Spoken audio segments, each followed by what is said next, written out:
Irmãos, vamos abrir então nossas Bíblias em Marcos, capítulo 9, e lermos alguns versos juntos.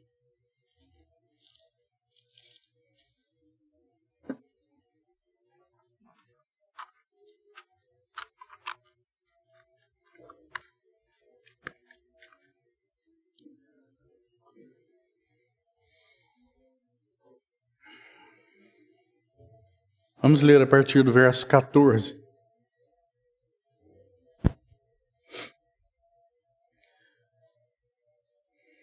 Quando eles se aproximaram dos discípulos, viram numerosa multidão ao redor e que os escribas discutiam com eles. E logo toda a multidão, ao ver Jesus, tomada de surpresa, correu para ele e o saudava. Então ele interpelou os escribas: que é que discutias com eles?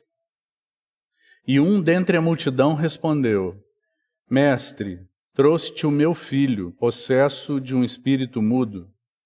E este, onde quer que o apanha, lança-o por terra e ele espuma, rilha os dentes e vai definhando.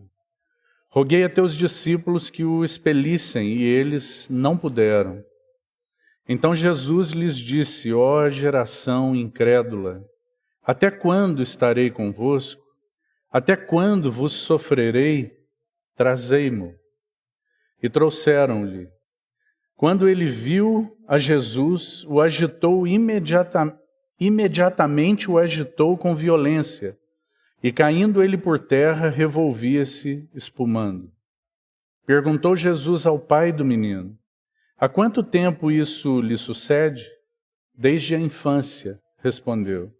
Muitas vezes o tem lançado no fogo e na água para o matar, mas se tu podes alguma coisa, tem compaixão de nós e ajuda-nos. Ao que lhe respondeu Jesus: se podes, tudo é possível ao que crê. E imediatamente o pai do menino exclamou com lágrimas: eu creio, ajuda-me na minha falta de fé. Vendo Jesus que a multidão concorria, repreendeu o espírito imundo, dizendo-lhe: espírito mudo e surdo, eu te ordeno, sai deste jovem e nunca mais tornes a ele. E ele, clamando, agitando-o muito, saiu, deixando como que se estivesse morto, ao ponto de muitos dizerem: morreu. Mas Jesus, tomando pela mão, o ergueu e ele se levantou. Quando entrou em casa, os seus discípulos lhe perguntaram em particular: por que não pudemos nós expulsá-lo? Respondeu-lhes Jesus: esta casta não pode sair, senão por meio de oração e jejum. Até aqui. Vamos orar. Senhor, que alegria para nós podermos nos reunir nesta noite, abrirmos Tua Palavra na Tua presença, convocados pelo Senhor, podermos contar com a provisão do Teu Espírito para aplicar Tua Palavra aos nossos corações. Que maravilhosa bênção o Senhor tem concedido a este povo. Dá-nos um coração realmente sedento nesta noite. Dá-nos um coração desejoso. Dá-nos um coração que suspira por Ti, por Tua Palavra, que ama Tua Palavra, que deseja que Tua Palavra penetre profundamente. Então, por isso, nos apresentamos, desejosos de que o Senhor tenha todo o acesso. Por isso, Senhor, que não haja nenhuma interferência, nenhuma resistência, nenhuma dificuldade neste ambiente espiritual e também em nossos corações, para que Tu possas falar conosco. Dá-nos ouvidos para Te ouvir, Senhor, todos nós. Não nos permita sairmos daqui sem que Tua Palavra perfure os nossos corações. Nós sabemos que o propósito do Senhor em falar Tua palavra a nós é que Cristo seja dado como pão à Tua igreja, é que Cristo seja formado em nós. Então, Senhor, faz isso esta noite, faz isso conosco, remove os entulhos do nosso coração e da nossa mente. Peleja, Senhor, contra tudo aquilo que Te é contrário em nossas vidas. E nos dá responsabilidade espiritual, verdadeira obediência a tudo aquilo que o Senhor tem demandado de nós. Nós não queremos ser um povo leviano, mas queremos ser aqueles que respondem à luz que têm recebido. Por isso, mais uma vez te suplicamos, ajuda-nos, socorre-nos, Senhor. Socorre-nos por meio de Tua palavra. Nós oramos no doce nome de Jesus. Amém. Irmãos, nós iniciamos então na quarta-feira passada algumas abordagens relacionadas a esse capítulo 9 de Marcos, que, como dissemos aos irmãos, é um capítulo que tem uma relação muito estreita com o que sucede no capítulo 8 de Marcos. Todos os evangelistas que narram esse evento, eles concordam que isso que nós estamos vendo, que acabamos de ler, acontece em seguida ao que aconteceu no Monte da Transfiguração. É absolutamente sequente. Não se passou tempo depois daquele evento do Monte da Transfiguração, mas o Senhor, pela sua graça, então desce do monte. Que maravilhoso Senhor que nós temos. Porque o Monte da Transfiguração aponta para nós aquela glória que desce sobre aquele homem perfeito, sobre aquele homem único, o Senhor Jesus. Então, naquele monte, ele é coroado de glória.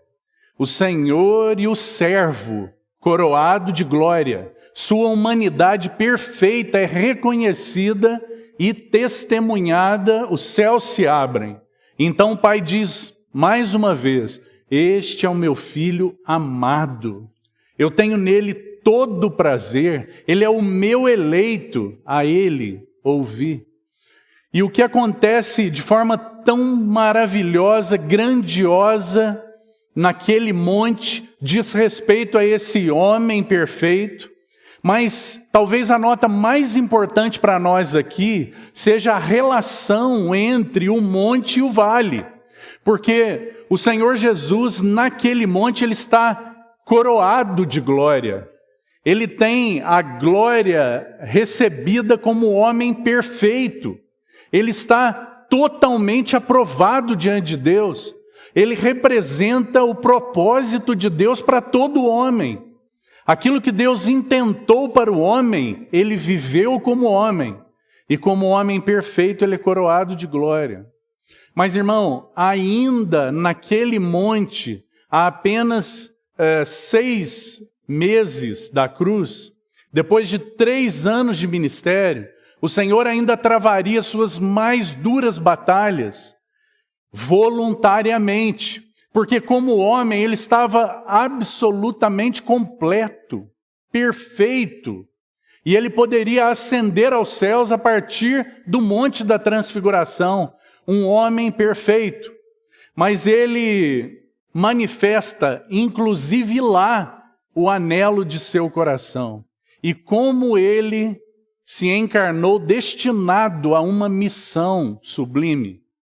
E então o Senhor vai manifestar isso, descendo do Monte da Glória e adentrando aquele vale de incredulidade num primeiro plano.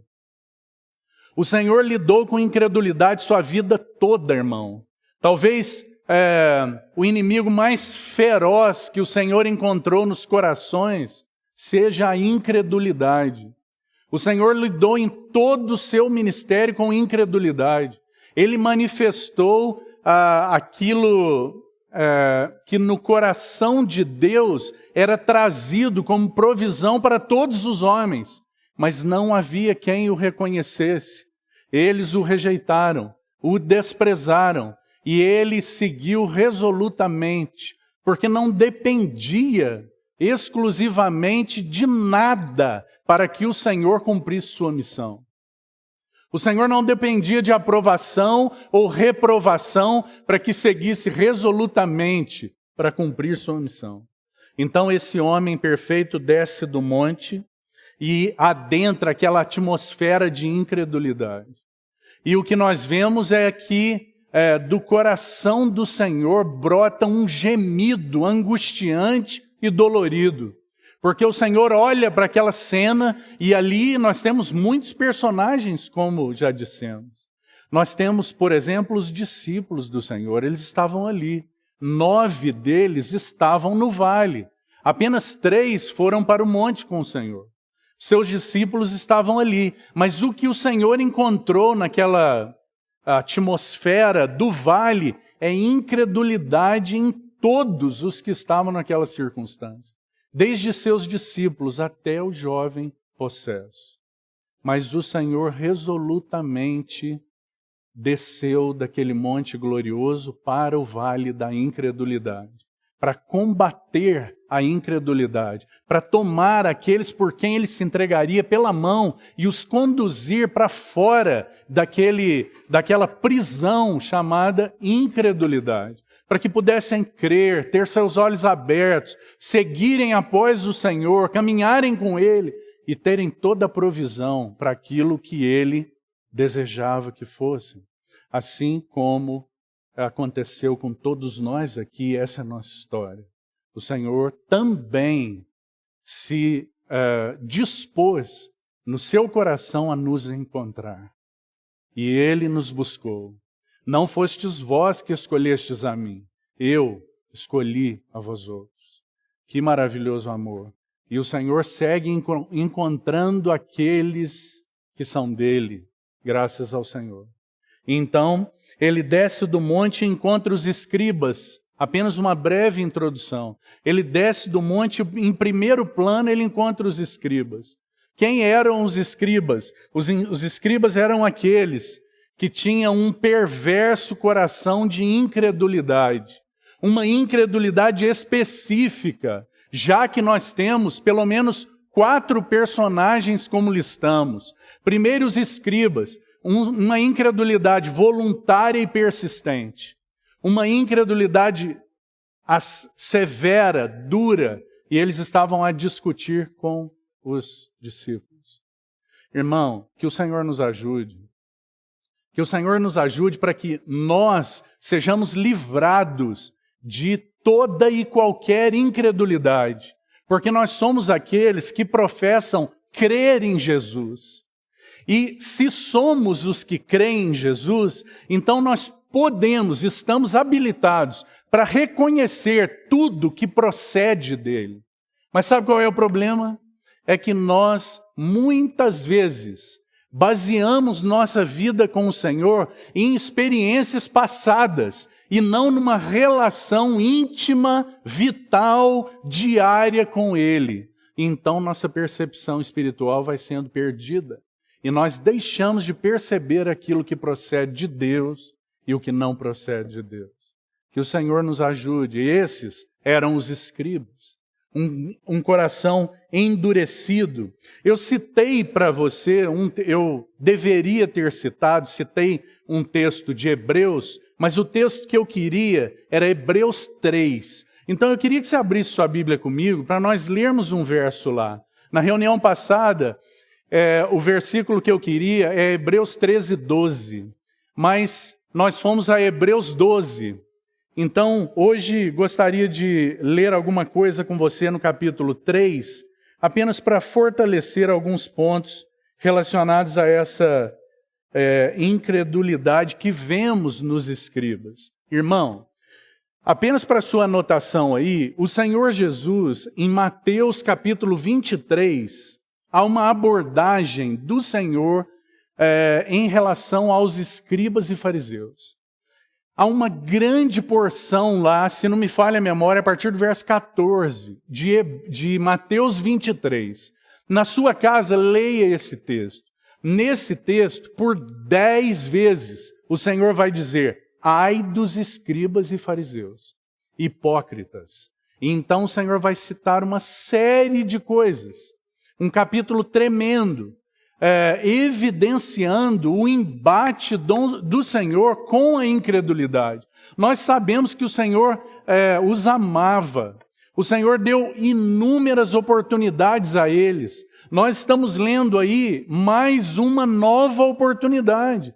Porque embora o Senhor houvesse descido e combatido a incredulidade dos escribas e a maneira que eles estavam oprimindo os seus discípulos, o Senhor deu a eles uma oportunidade de novamente verem quem Ele era.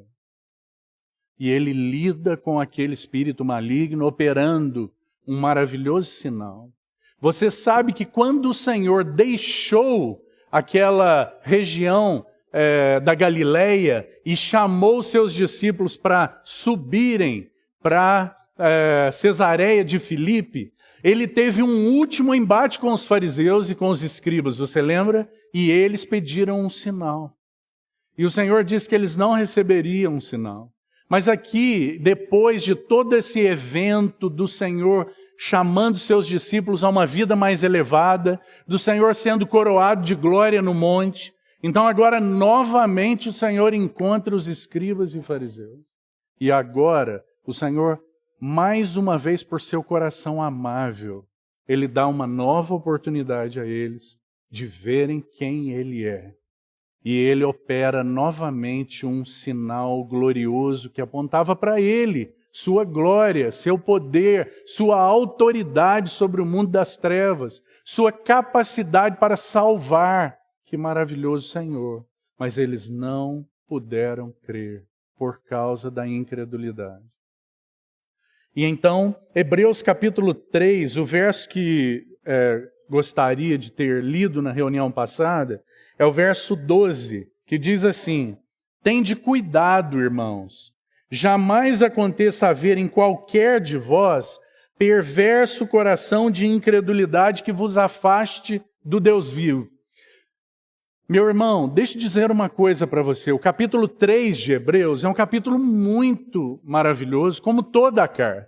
Você sabe que Hebreus tem 5 grandes exortações. O capítulo 3 vai trazer a segunda grande exortação de Hebreus. E essa exortação é uma exortação relacionada à vocação celestial, ao nosso chamamento. Ao chamamento que temos para vidas mais profundas, para adentrarmos realidades espirituais maiores, para de glória em glória, contemplando o Senhor, sermos transformados. É para isso que nós fomos chamados. E ninguém que está sentado aqui deveria se satisfazer com menos. Ninguém que está sentado aqui deveria permitir que sua consciência se acomodasse em viver uma vida medíocre, sem transformação. Que o Senhor nos exorte pela sua palavra, para que nós compreendamos que nosso chamamento é Hebreus 3:1. Segundo Hebreus 3:1, nosso chamamento é: por isso, santos irmãos, que participais da vocação celestial. Esse é nosso chamamento. Somos santos irmãos chamados a participar. Não é participar intelectualmente. Não é participarmos porque agora sabemos algumas coisas da nossa vocação. Mas é participarmos de modo a experimentarmos a vida vitoriosa de Cristo que foi dada a nós. A vida transformadora. E é esse o assunto de Marcos capítulo 9. Porque o que o Senhor está combatendo? Ele deseja que aquilo que foi visto nele como homem, no monte da transfiguração, um homem segundo Deus. Então agora ele desce para que naqueles que ele chamou, também aquelas marcas de um testemunho de que são do alto, pudessem ser vistas. Então o Senhor lida de frente com a incredulidade. E que o Senhor nos livre disso, porque nós fomos chamados para participar da vocação celestial. Considerai atentamente o apóstolo e sumo sacerdote da nossa confissão, Jesus, porque Ele é o nosso, a base, é a esfera de vocação celestial para a qual nós somos chamados. Nós somos chamados para Cristo e para desfrutar de Cristo e para testemunhar Cristo. Nós não fomos chamados para fazer isso ou aquilo. Nós fomos chamados para que Cristo seja visto. E, irmão, se Cristo não for visto na igreja, a igreja não serve para nada. Se Cristo não for visto na sua vida e na minha, nós não servimos para nada. Porque nós fomos chamados para que Cristo seja visto. Não é para que seja o seu testemunho, para que hajam algumas mudanças na sua vida, das quais você vai ficar apreciando e olhando para elas. Não. O Senhor nos chamou para que Cristo seja formado em nós. É o seu caráter. Não são algumas mudanças pontuais de comportamento, de hábitos, não. O Senhor nos chamou para que seu caráter seja formado em nós. Não é uma mudança de hábitos. Sim, nossas vidas irão mudar, mas é uma mudança de caráter. É uma transformação porque nossa natureza foi mudada. Então nós agora podemos proceder segundo Deus, pelo Espírito, e não segundo a carne da qual éramos escravos. Que o Senhor, então, nos conduza e nos ajude. Nós fomos chamados para vocação celestial. Então, essa é a segunda exortação de Hebreus. Agora, sabe o que o autor de Hebreus vai fazer aí no capítulo 3? Ele vai dizer, olha, há um perigo para a vocação celestial. Nós fomos chamados para sermos segundo Cristo. Nós fomos chamados para seguir a Cristo, testemunhar a Cristo, amar a Cristo, nos consagrar a Cristo. Mas há um perigo, sabe qual é o perigo? Incredulidade. Incredulidade. Meu irmão, nós temos para advertência nossa um grupo de talvez de 600 a 1 milhão de pessoas que deixa o Egito e a escravidão do Egito e que se prostraram no deserto. E que sabe qual é a conclusão daquilo que aconteceu no deserto? Olha aí o verso 19 do capítulo 3 que está diante de você. O capítulo 3 está descrevendo o que aconteceu lá. E sabe qual é a conclusão? Vemos, pois, que não puderam entrar por causa da incredulidade. Não é sério? Não é uma solene advertência? Eles não puderam entrar naquela superior realidade para a qual o Senhor os tinha chamado. O Senhor os tinha tirado do inferno, do buraco chamado Egito, para os dar Canaã, a terra que mana leite e mel. Mas por incredulidade eles não puderam entrar. Você e eu, nós somos chamados para Cristo e para as bênçãos e as riquezas de Cristo. Só tem uma coisa que pode impedir você e eu de entrarmos: incredulidade. Os escribas tinham seus olhos fechados, seus ouvidos fechados, e eles não podiam reconhecer a Jesus por causa da incredulidade. E então, o capítulo 3 vai seguir com muitas advertências que nos ajudam a compreender o que aconteceu com aqueles escribas. Mas, voltando a Marcos e seguindo, o Senhor não somente encontrou os escribas, e se você quiser uma palavra, irmão, relacionada a essa incredulidade voluntária e persistente, com relação aos escribas, o que o Senhor fez? O Senhor silenciou os escribas.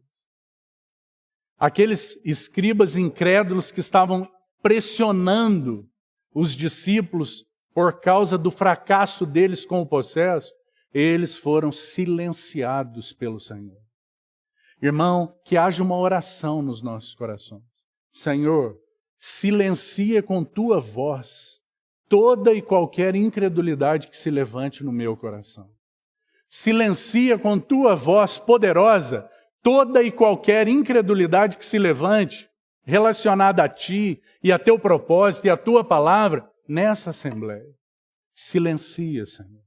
Dá uma palavra de ordem e de autoridade, como ele disse aos escribas. Por que vocês estão discutindo com eles?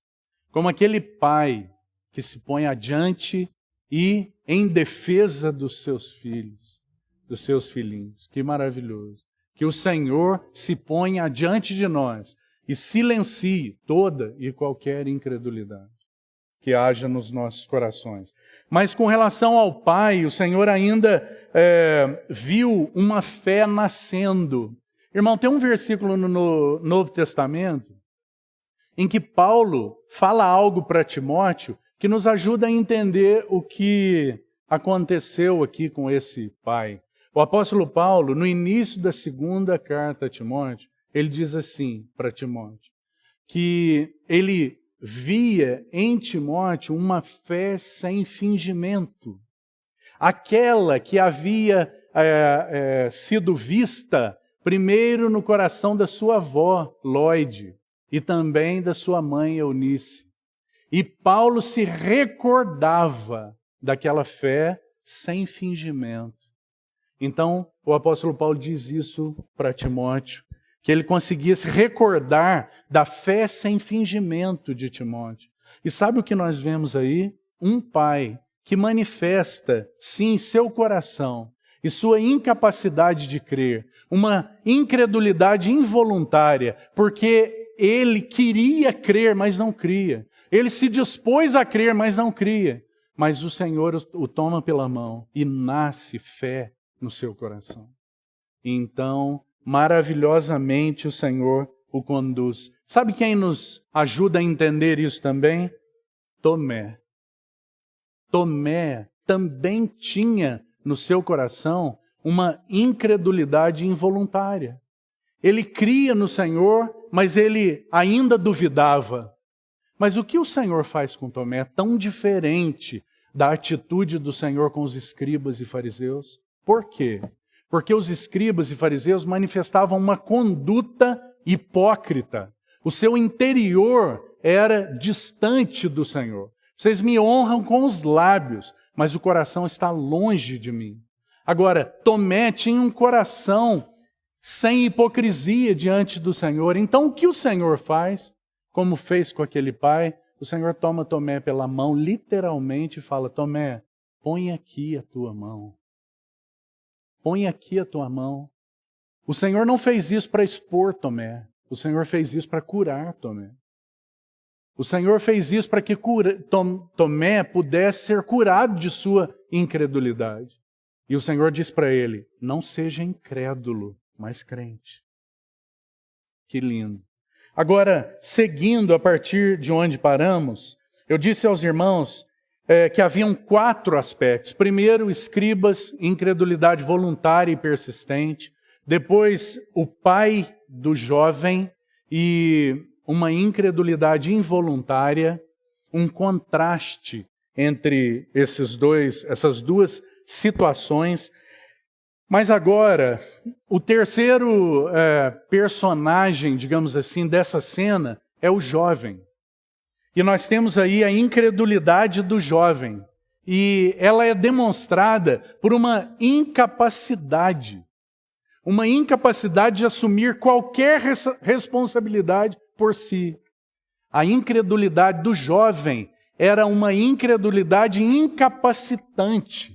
Ele estava incapacitado de crer, um jovem possesso, incapacitado de exercer fé. Agora, irmão, não te chama a atenção um jovem, o normal em relação ao jovem é que o jovem seja um modelo de visão, de esperança. Esse é o jovem. O normal é que o jovem seja isso. Ele seja um modelo de vigor. É assim que é o normal. Mas aquele jovem estava destroçado. Aquele jovem estava arruinado. Ele estava completamente destruído pela opressão maligna. Por não crer no libertador. Por estar completamente tomado pelo poder das trevas. Mas isso não é o normal. O normal é que quando nós olhamos para um jovem, vemos nele vigor. Então, diante do Senhor, nós temos aí um jovem em situação terrível, totalmente destroçado. Agora, eu queria que você abrisse sua Bíblia em 1 João, para que você veja o que é normal para um jovem.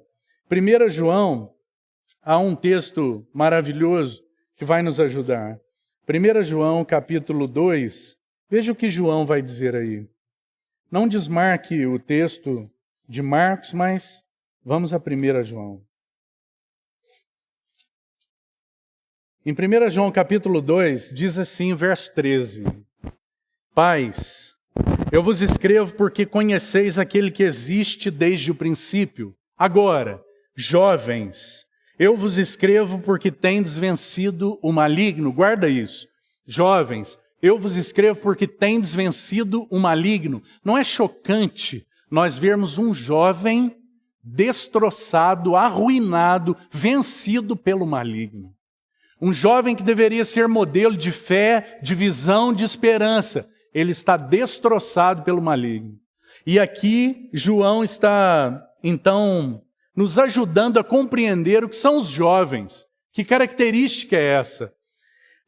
E lembre-se, ele não está apenas destacando qualidade de idade, mas uma qualidade espiritual. E ele segue, diz assim, filhinhos, eu vos escrevi porque conheceis o Pai. Pais, eu vos escrevi porque conheceis aquele que existe desde o princípio. Jovens, eu vos escrevi porque sois fortes. A palavra de Deus permanece em vós e tendes vencido o maligno. Irmão, não é isso impressionante? Porque é isso que o Senhor espera de um jovem. Essa palavra que foi inspirada pelo Espírito para João dizer, estava personificada diante daquele jovem possesso. Essa é a palavra daquela palavra com P maiúsculo, encarnada diante do jovem. Então o Senhor olha para aquele jovem. Você já imaginou o coração do Senhor em relação àquele jovem? O que o Senhor espera de um jovem? Ele espera que o jovem seja vigoroso. O que o Senhor espera do jovem é que ele tenha condição de vencer o maligno. É isso que o Senhor espera. O que ele espera é que a palavra permaneça nele. E esse é o segredo da força do jovem. Esse é o segredo do coração e do caminho puro do jovem. De que maneira pode guardar o jovem, guardar puro o seu caminho? É por meio da palavra de Deus. Então, jovens, a palavra de Deus permanece em vós.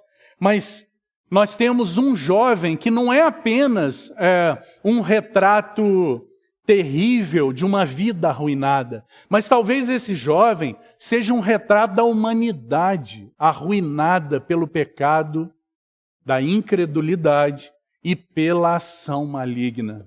Esse jovem reflete para nós o que é o homem sem Deus. O homem sem Deus é um escravo. O homem sem Deus é aquele que, segundo Paulo, diz aos Coríntios, em 2 Coríntios capítulo 4, verso 4, o apóstolo Paulo vai dizer assim, o Deus deste século cegou o entendimento dos incrédulos, de modo que não lhes resplandeça a luz do Evangelho de Cristo. Eles não tenham iluminação nas suas vidas, porque a força maligna os tem impedido. Quantos jovens nós temos visto, irmão? Nós vivemos em uma sociedade em que os jovens não são reflexo de vigor.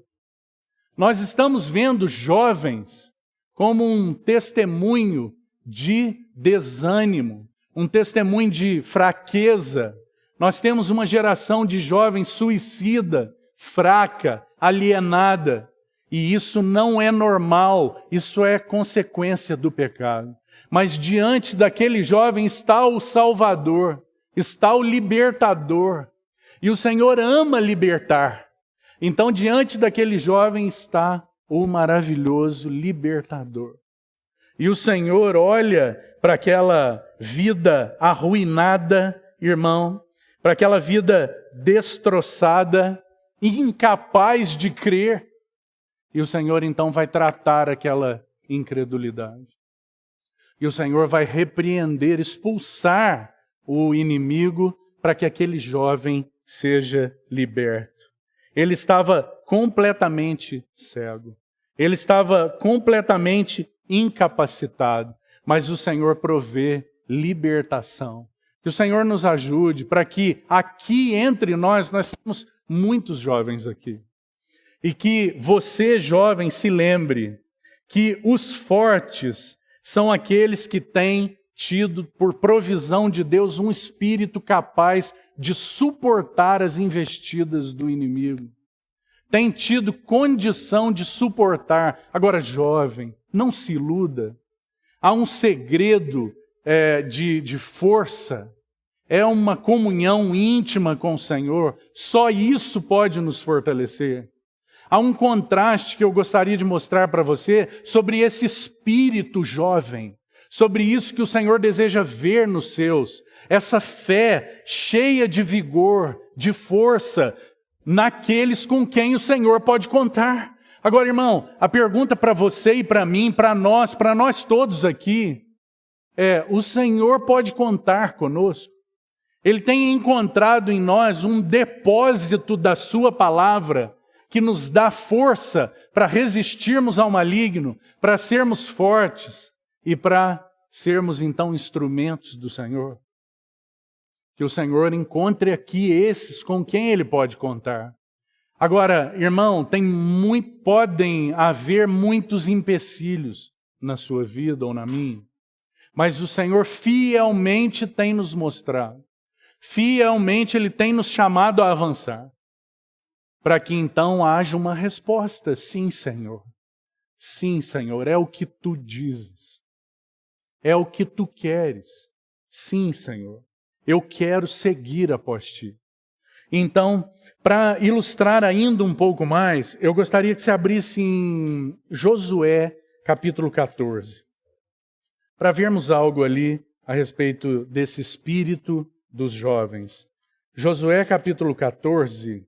Irmão, nós temos uma cena tão linda, porque esse relato vai nos ajudar a compreender o que o Senhor deseja encontrar nos corações e por que aquele jovem foi liberto. O Salvador libertou aquele jovem com um propósito, que ele fosse forte, que ele pudesse vencer o maligno e que a palavra pudesse permanecer no seu coração. Agora, há uma cena, um relato aqui em Josué que pode nos ajudar a perceber isso. O que está acontecendo aí? Josué, que liderou aquele povo, assumindo o lugar de Moisés para entrar então na terra de Canaã. Somente ele, mais uma outra pessoa, estava agora junto com os descendentes daqueles que se prostraram no deserto, e eles estavam agora diante da terra. Só haviam dois que haviam sobrado. Um é o próprio Josué, e o outro é Calebe. Josué e Calebe, eles então permaneceram, porque o Senhor havia prometido que eles entrariam na terra. Então agora, no capítulo 14, a terra está sendo dividida, as porções da terra estão sendo divididas. E o que acontece então é que, a partir do verso 6, é dito assim: chegaram os filhos de Judá a Josué em Gilgal, e Calebe, filho de Jefoné o quenezeu, lhe disse: Tu sabes o que o Senhor falou a Moisés, homem de Deus, em Cádiz Barneia, a respeito de mim e de ti. Irmão, sabe quantos anos haviam passado desde esse relato de Caleb? 45 anos. 45 anos haviam se passado desde quando Deus falou para Moisés a respeito de Josué e de Caleb.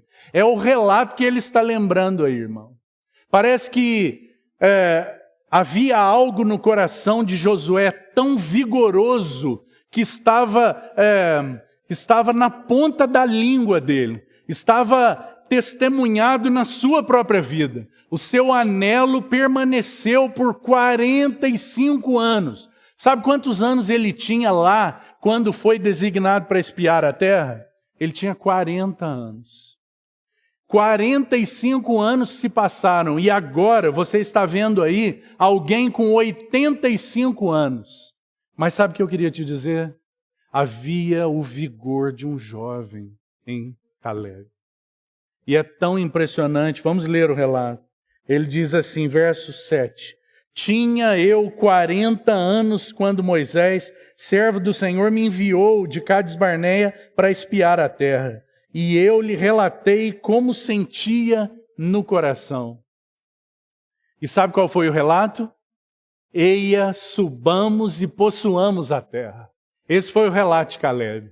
Um jovem, segundo o tempo e de espiar a terra e de possuir a terra que o Senhor havia prometido. Sabe, irmão, precisa haver no seu coração e no meu esse anelo aí. Será que diante das realidades que o Senhor tem posto para você, tem no seu coração um eia, subamos e possuamos? Porque isso é fé vigorosa. Isso é fé vigorosa. Isso é fé forte.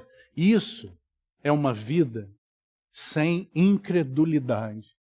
Ou será que diante das realidades para as quais você tem sido chamado, nós dizemos, mas tem gigantes também naquela terra. E eles vão nos devorar como gafanhotos. Nós não podemos subir para aquela terra. Nós não podemos adentrar e experimentar isso. Isso é apenas para alguns. Isso que o Senhor tem desejado que eu experimente é para outros. Eu não tenho condições. Será que tem sido esse o nosso coração? Ou será que há no nosso coração vigor, irmão? O que nós estamos vendo é um jovem possesso, incapacitado de crer. E o Senhor Jesus, que sabe o que é um jovem segundo o seu coração. O Senhor Jesus que conhecia tão bem o vigor jovem de Caleb. O Senhor Jesus que soprou para João, pelo Espírito, aquelas palavras. Ele está diante de um jovem, o libertador. Ele está diante de um jovem. E o que ele faz? Ele liberta aquele jovem para o seguir, como fez com você e comigo. Nós fomos libertos das garras do inimigo e da morte. E libertos da incredulidade, seus olhos foram abertos. Para que então você vigorosamente diga, eia, subamos e possuamos a terra. É o que o Senhor tem desejado. E então, para Josué, Caleb está fazendo esse relato. E então, verso 8 diz assim, mas meus irmãos que subiram comigo desesperaram o povo. Irmão, que o Senhor nos ajude. Porque nós podemos ser agentes de encorajamento ou agentes de desespero.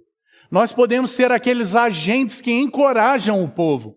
Eia, subamos. E esses são os jovens, que a palavra de Deus permanece neles, que têm vencido o inimigo e que podem ser instrumentos nas mãos do Senhor para conduzir outros a Cristo e a plenitude de Cristo, porque é isso que Caleb estava fazendo. Eia, subamos, é nossa terra, o Senhor nos deu. Sigamos, é o nosso Cristo, é para Cristo. E então,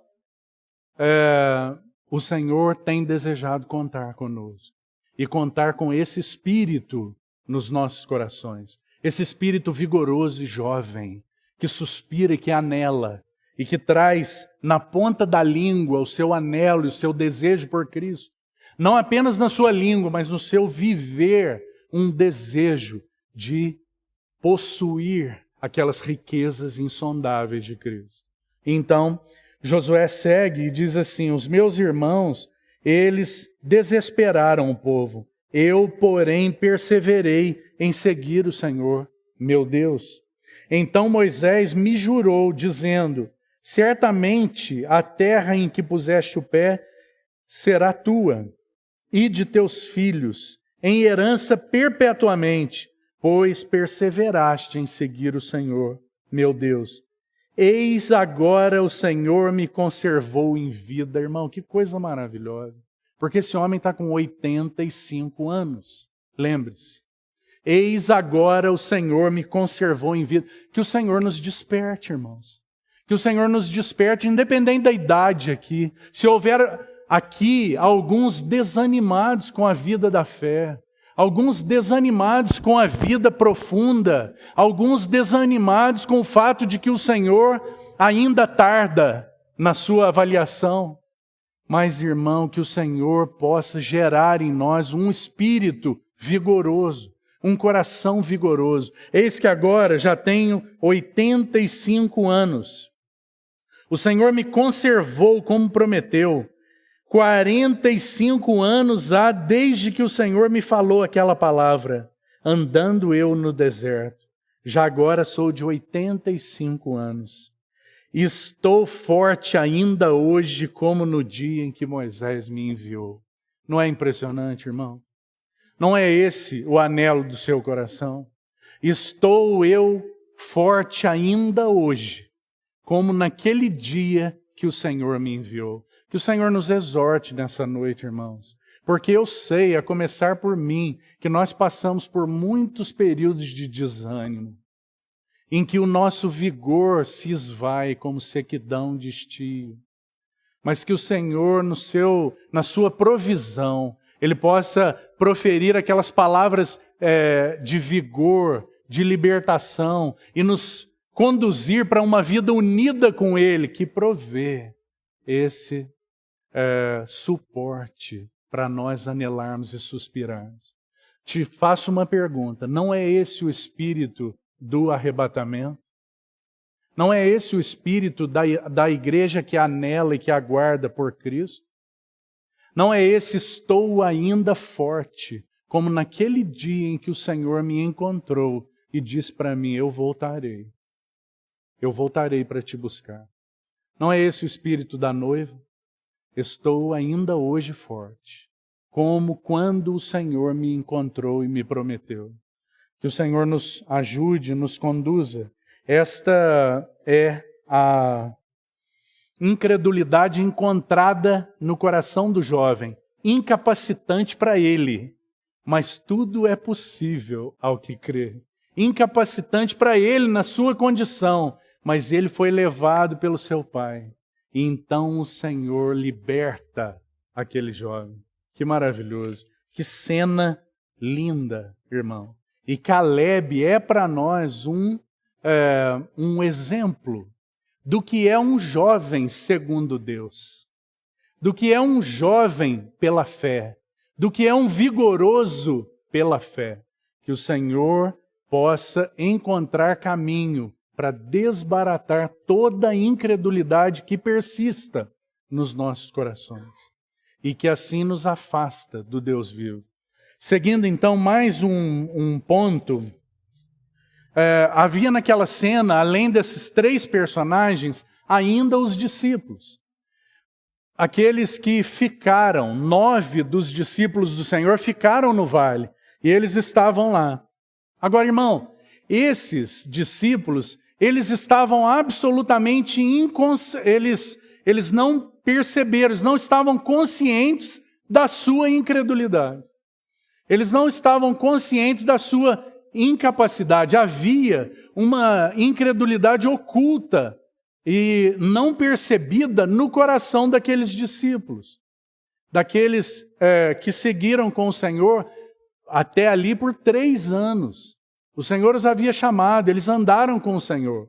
E talvez, irmão, seja importante nós nos lembrarmos aqui que 6 dias antes desse acontecido que nós estamos vendo, os discípulos ouviram o Senhor Jesus falar da necessidade do seu sofrimento pela primeira vez. 6 dias antes, havia no coração deles uma grande inquietação. Você sabe que Pedro falou por si, mas certamente ele falou por todos os outros. Aqueles 12 que ouviram o Senhor dizer: é necessário que eu sofra em Jerusalém, seja apresentado aos anciãos, aos escribas, às autoridades, e sofra e padeça. O Senhor anuncia a cruz para eles. Imediatamente o homem natural se levanta contra o sofrimento, contra o caminho da cruz. Então Pedro diz: Senhor, de maneira nenhuma suceda isso contigo. Eles ouviram o ensinamento, eles não se rebelaram e deixaram o Senhor, mas certamente eles não aceitaram aquele ensinamento. Pedro manifestou isso, e essa é a história daqueles discípulos. 6 dias antes, eles haviam ouvido a respeito da cruz. E eles guardaram silêncio, não tiveram coragem de discutir o assunto com o Senhor. Pedro, mais afoito, falou, manifestou o que estava no seu coração. Aquela aversão pela cruz, aversão pelo caminho da cruz. E o Senhor o repreende: arreda, Satanás, porque você não cogita das coisas de Deus. Você não pensa segundo Deus, mas segundo os homens. Então, esses discípulos, eles não puderam aceitar aquele ensinamento. Eles não abandonaram o Senhor, mas eles não aceitaram aquele ensinamento.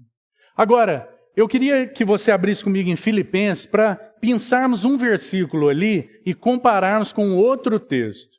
Filipenses capítulo 3, abra comigo, por favor, para falarmos um pouco a respeito dessa rejeição no coração dos discípulos desse ensinamento. Então, Filipenses capítulo 3, veja só um verso interessante. Gostaria de chamar sua atenção aqui para isso. Eles não conseguiram crer, aceitar aquele ensinamento. Então, o verso 17, Filipenses 3,17 diz assim: irmãos, o apóstolo Paulo está falando aos filipenses: irmãos, sede imitadores meus e observai os que andam segundo o modelo que tendes em nós. O apóstolo Paulo é tão ousado, irmão. Ele é tão ousado. E ele é capaz, por viver uma vida profunda, transformada em Cristo, ele é capaz de fazer uma declaração dessa. Ele é capaz de dizer: sede meus imitadores, porque eu sou um imitador de Cristo. Que ousadia! Como Paulo pôde crer e unir-se totalmente a Cristo. Como Paulo pôde ser trabalhado de modo que não houvesse lugar no seu coração para a incredulidade lançar seus tentáculos, suas dúvidas. Então, ele faz uma afirmação tão poderosa: vocês sejam imitadores meus e andem segundo o modelo que vocês veem em nós, aquela equipe de irmãos que cooperavam com Paulo. Pois muitos andam entre nós, dos quais repetidas vezes eu vos dizia, e agora digo até chorando, que são inimigos da cruz de Cristo. Irmão, essa é uma expressão impressionante. Agora, eu queria tomar essa expressão e continuar lendo o texto com você, dizendo para você que o homem natural por si mesmo é um inimigo da cruz de Cristo. O apóstolo Pedro manifestou essa inimizade lá, quando o Senhor anunciou o sofrimento da cruz. Agora o apóstolo Paulo continua e ele diz assim: o destino desses inimigos da cruz é a perdição, o Deus deles é o ventre, e a glória deles está na sua própria confusão, na sua infâmia, visto que só se preocupam com coisas terrenas. Ora, o Senhor advertiu a Pedro, dizendo o que para ele? você cogita de coisas de homens. O apóstolo Paulo está dizendo, olha, o homem natural, o homem velho, é um inimigo da cruz de Cristo. E ele só se preocupa com coisas terrenas. Irmão, que o Senhor alcance lugar nos nossos corações para nós crermos nisso, porque talvez esse seja o primeiro passo para que você e eu aprendamos que precisamos ser mortificados. O primeiro passo talvez seja compreender isso, porque do contrário, nós seremos bons argumentadores daquilo que não nos agrada, ligados em coisas terrenas. Agora, há um outro texto no Novo Testamento em que essa expressão aparece. E eu gostaria de fazer uma comparação aqui para você, porque esse é extremamente negativo. Ele está dizendo, olha, se o Senhor não tiver caminho para nos livrar de um perverso coração de incredulidade, para nos livrar de coisas que ainda, dúvidas que ainda possam permanecer, se Ele não escutar um clamor, Senhor, eu creio, porque aqui estão os que creem, ajuda-me na minha falta de fé, se Ele continuamente não estiver ouvindo de nós esse clamor, nós podemos viver voltados para coisas terrenas. Nós seremos aqueles que falam de coisas espirituais, mas vivem com o coração em coisas terrenas. E não tomam a cruz, porque os que vivem assim são inimigos da cruz. Agora, e esse texto é negativo. Agora, eu gostaria de citar para você um texto positivo, onde aparece a mesma expressão, a expressão ventre vai aparecer. O apóstolo Paulo está dizendo, olha, há um Deus neles, assentado no ventre deles. E o Deus deles é a própria satisfação. É o próprio prazer. Agora, há um outro texto em João, abra comigo, agora no Evangelho, João capítulo 7, em que essa expressão vai aparecer. Ela não é traduzida da mesma maneira, mas no original é a mesma expressão. João capítulo 7. E veja que agora nós vamos fazer uma conexão com a questão da incredulidade, irmão. O Senhor Jesus, João capítulo 7, o Senhor está no último dia da festa. E então o verso 37 diz assim, o Senhor se levanta no último dia da grande festa. Ele se levantou e exclamou, se alguém tem sede, venha a mim e beba. Quem crer em mim, veja, irmão, a necessidade de uma vida unida a Cristo em fé. Quem crer em mim, como diz a Escritura, a palavra aí é interior, mas a mesma palavra foi traduzida em Filipenses por ventre. Do seu ventre, ou do seu interior, fluirão rios de água viva.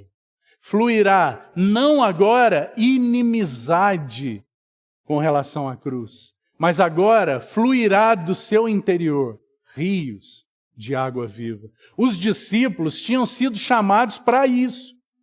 Os discípulos tinham sido chamados não para serem contrários à cruz, não para estarem em desacerto com o propósito de Deus de ir para Jerusalém, padecer na cruz do Calvário. Eles tinham sido chamados para que do seu interior, do seu ventre, fluíssem rios de água viva. Na medida em que crescem, do seu interior fluiriam rios de água viva. Agora, que o Senhor nos ajude, para que nós não sejamos aqueles dos quais, do interior, fluem dúvidas, questionamentos, fluem discussões intermináveis, fluem incapacidade de nos apropriarmos daquela possessão que é nossa em Cristo Jesus, mas que do nosso ventre, do nosso interior, por causa da fé, flua um rio de águas vivas. E então o Senhor queria ensinar isso para os seus discípulos. Com relação aos escribas, ele os silenciou.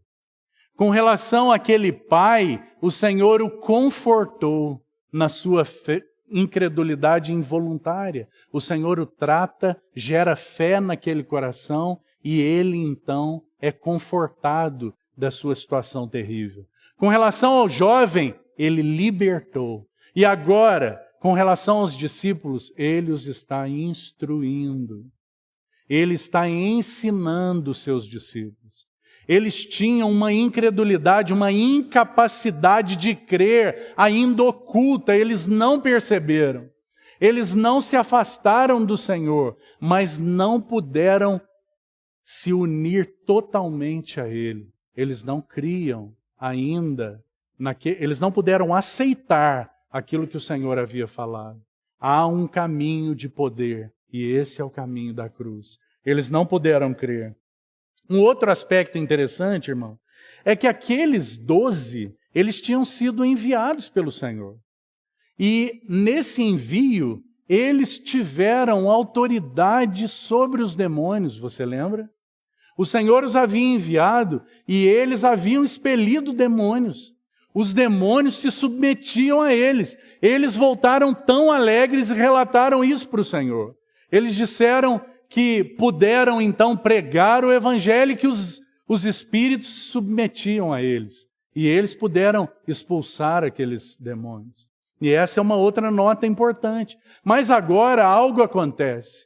Algo se coloca entre eles e o poder que eles tinham. Eles, diante daquele jovem, eles paralisaram. Eles não puderam expulsar. Eles foram leais ao Senhor. Eles não desanimaram da obra do Senhor. O Senhor deixou aqueles 9 ali, eles permaneceram no vale. Eles seguiram leais ao Senhor. Eles continuaram seguindo o Senhor.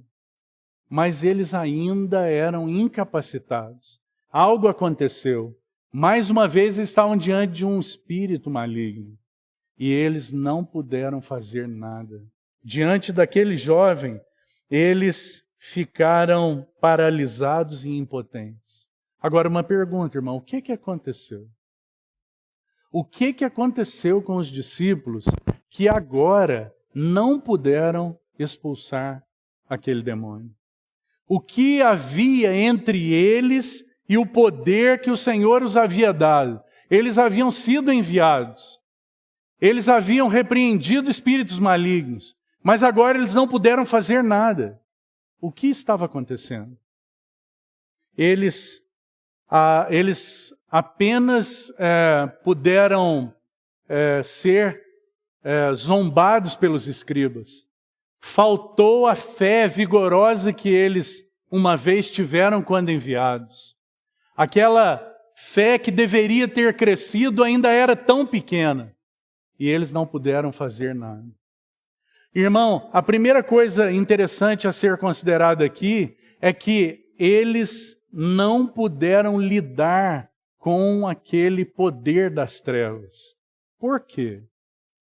Porque eles não permaneceram em uma experiência de provisão do Senhor, de modo que pudessem, avançando, enfrentar o poder das trevas. Eles tiveram uma experiência e essa experiência não é e não foi garantia para uma nova situação. Que advertência, irmão. Quantos de nós aqui, nas nossas vidas, passamos por experiências gloriosas? Mas essas experiências, elas não são garantia de poder. A única garantia de poder é uma vida de união com Cristo. A única garantia de poder é uma vida unida a Cristo. E o evangelista vai dizer para nós que o segredo para o sucesso espiritual, que o segredo do poder espiritual é a vida de oração. Você sabe que jejum está entre colchetes aí, não aparece nos melhores manuscritos. Mas jejum também, como oração, apontam para uma vida de dependência de Cristo. Não são práticas para se obter poder. Jejum e a oração são caminhos para uma vida de intimidade com Jesus, para uma vida unida a Cristo. Porque na medida em que nossa vida cresce, avança em união com Cristo, e isso é fé, fé é uma vida tal unida a Cristo, que as glórias, o poder, a beleza, a provisão de Cristo vai se substancializando na sua vida e na minha. Isso é a vida da fé. E na medida em que essa vida cresce, qual é a experiência? A experiência é poder espiritual. Agora, o contrário é verdadeiro, irmão. A incredulidade paralisa o poder. A incredulidade incapacita os filhos de Deus. A incredulidade paralisa o poder. Eles eram discípulos do Senhor, mas por que não puderam lidar? Porque ainda não haviam se unido totalmente a Ele em uma vida de fé plena. E eles não puderam lidar com aquele endemoniado. E o Senhor agora os estava instruindo, fortalecendo seus discípulos para uma vida vigorosa de fé. Irmão, quando ele finaliza o texto, dizendo assim, vamos a Marcos 9, quando ele finaliza dizendo assim, esta casta não pode sair senão por meio de oração, então entre colchetes e jejum. Esta casta, não um espírito maligno, mas agora muitos espíritos malignos. E a questão aqui, meu querido irmão, não é a quantidade de espíritos que foram encontrados, mas o segredo não é encontrar um possesso de apenas um espírito. O segredo é uma vida de dependência e fé em Cristo. A questão não é quantos espíritos haviam, mas a questão é a vida de oração e jejum. Ou, em outras palavras, é a vida unida, é a vida de intimidade, é manter companhia com Deus. Essa é a vida de poder e capaz de lidar com o poder das trevas. É a isso que o Senhor havia chamado seus discípulos, mas eles não puderam lidar por causa da vida fraca. O relato de Mateus diz assim, que o Senhor os disse, vocês não puderam lidar por causa da pequenez da vossa fé. Por causa da fé de vocês que não se desenvolveu. Não nos chama atenção, irmão, que eles tiveram uma experiência de fé e essa fé não cresceu e eles agora não puderam lidar com a força das trevas. Que o Senhor fale aos nossos corações a respeito da necessidade que nós temos de uma vida unida a Ele, de uma vida de fé vigorosa, de uma vida como a de Josué e Calebe, e especificamente como a de Calebe, que agora olhava para aquela terra que ainda estava repleta de inimigos. Havia uma casta de gigantes lá naquela terra, naquele monte, que Calebe desejava possuir. Havia uma casta de gigantes lá. Mas qual foi o coração dele? Eu permaneço ainda forte, como naquele dia em que o Senhor me enviou àquela terra. E vigoroso para adentrar a terra e desbaratar o poder dos inimigos. Que o Senhor encontre em nós fé tal como essa, uma fé que cresce, uma fé que se desenvolve, e não vivermos saudosos baseados em experiências do passado, garantidos em experiências pelas quais passamos e vivendo vidas fracas, sem transformação, porque a experiência não garante o mesmo resultado. Nós precisamos, assim como o maná precisava ser recolhido e comido cada dia, irmão, nosso vigor é proveniente de uma vida de união com Cristo. Nosso poder é proveniente de uma vida de união com Cristo. Se nós nos afastarmos diante do inimigo, nós iremos paralisar e seremos totalmente incompetentes.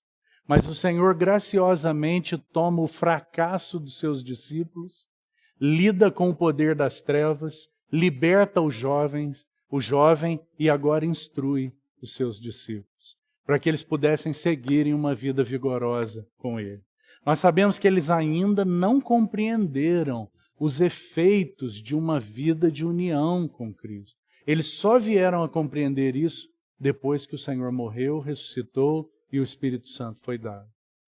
Mas nós já somos habitados pelo Espírito. E sobre nós pesa a responsabilidade, e me ouça com cuidado, mas sobre nós pesa a responsabilidade de responder a isso que o Senhor tem desejado para nós. Nós já reconhecemos que o caminho da cruz é o caminho do poder. Mas reconhecer e andar por esse caminho são duas coisas diferentes. Então, que o Senhor nos encoraje a seguirmos andando por esse caminho. Vamos orar. Pai, te agradecemos. Te agradecemos muito por Tua palavra. Tua palavra é cheia de vida. Tua palavra é vida e vida abundante. Obrigado, Senhor, por nos falar ao coração a respeito do perigo da incredulidade e nos convocar a avançarmos segundo a vocação celestial que recebemos. Nós não fomos chamados para permanecer envolvidos em nossos corações com as coisas terrenas. E em coisas terrenas, permitirmos que nossa fé enfraqueça e que cresça a incredulidade. Mas fomos chamados para que do nosso interior fluam rios de água viva. Para que numa vida de fé haja vigor em nós, de modo que flua rios de água viva. Sejamos esses que o Senhor tem tomado pela mão para avançarmos assim. Não queremos ficar pelo caminho e nem retroceder, Senhor. Tem misericórdia de nós. Livra-nos de um perverso coração de incredulidade. Que responsabilidade a nós. Mas que provisão nós temos em Ti. Dá-nos e encoraja-nos pelo testemunho de Calebe. Ainda hoje permaneço forte. Sois fortes, porque a palavra de Deus permanece em vós. Ainda hoje permaneço forte, baseado na palavra que recebeu. Senhor, aloja Tua palavra nos nossos corações. Provê força e vigor para essa assembleia, para que em nada sejamos encontrados deficientes e em retrocesso. Pelo contrário, que seja restabelecido o que é manco, fortalecido aquele que por qualquer motivo ainda está em fraqueza, para que avancemos vigorosamente nesses dias finais. Te agradecemos por Tua palavra. Em nome de Jesus. Amém.